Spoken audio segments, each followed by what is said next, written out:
समजा मित्रांनो, growth partners व्हिडिओमध्ये तुमचे स्वागत आहे. ह्या व्हिडिओमध्ये आपण टॅलीमध्ये कसं कॉन्ट्रा एंट्री करायचं आहे रेकॉर्ड मेंटेन बघू. मी पहिला ओपन करते टॅली.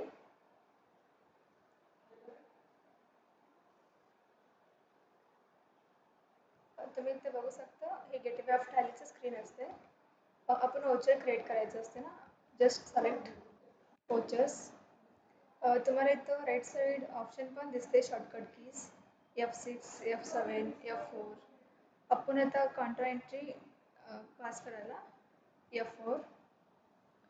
तुम्ही इथे बघू शकता, ह्याच्यामध्ये तुम्ही काहीतरी फंड्स बँकाला नाहीतर cash through one bank to another बँकला ट्रान्सफर केलं तर तुम्ही इथं एंट्री पण घालू शकता. आपण इथं फर्स्ट डिपॉझिट केल्यावर कसं एंट्री करायचं आहे म्हणून बघू. डिपॉझिटला फर्स्ट सिलेक्ट करायचं असते state Bank of India. Enter. Next cash amount 50,000. Enter. Just आपण इथे एंटर केलं म्हणजे तुम्हाला बँकचं डिटेल्स दिसते, डॉमिनेशन्स किती आहे म्हणून. एंटर. तुम्ही इथे नरेशन पण टाईप करू शकता. मी example being cash deposited in SBI. Enter. Accept. Deposit complete झालेलं आहे. आता विड्रॉ करायचं झालं तर कसं एंट्री मेंटेन करायचं आहे टॅलीमध्ये.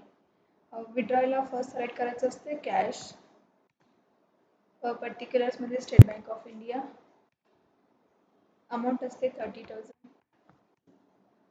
Just enter enter enter and accept.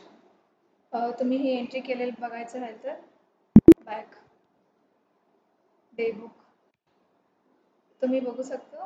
Cash entry पण केलेलं आहे, स्टेट बँक ऑफ एंट्री पण केलेलं आहे, विड्रॉ अँड डिपॉझिट दोन्ही पण आहे, डेबिट अँड क्रेडिट तुम्ही इथं बघू शकता. तुम्ही असं टॅलीमध्ये कॉन्ट्रा एंट्री पण क्रिएट करू शकता.